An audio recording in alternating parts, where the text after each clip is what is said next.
peu à peu, de trouver, on va dire, amis et partenaires un peu pour me motiver et faire en sorte d'ôter tous ces horribles syndromes de l'imposteur qui, pour beaucoup, font Ah, qu'on chaque on se lance comédien pas. en parle, hein. Tout le monde. C'est dingue, hein. C'est de fou. C'est Ah dingue, ouais. alors qu'on a des aînés qui genre, t'as l'impression qu'ils traversent la carrière, que tout se passe bien, et t'en as, on est en mode, ah, on flippe. C'est assez étonnant, quoi. C'est fou. Ouais, est-ce que c'est Génération qui veut ça?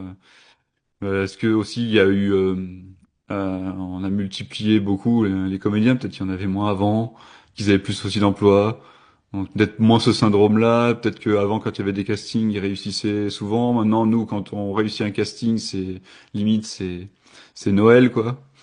Donc c'est un cadeau, donc ouais, c'est peut-être cet effet-là quoi. Hein.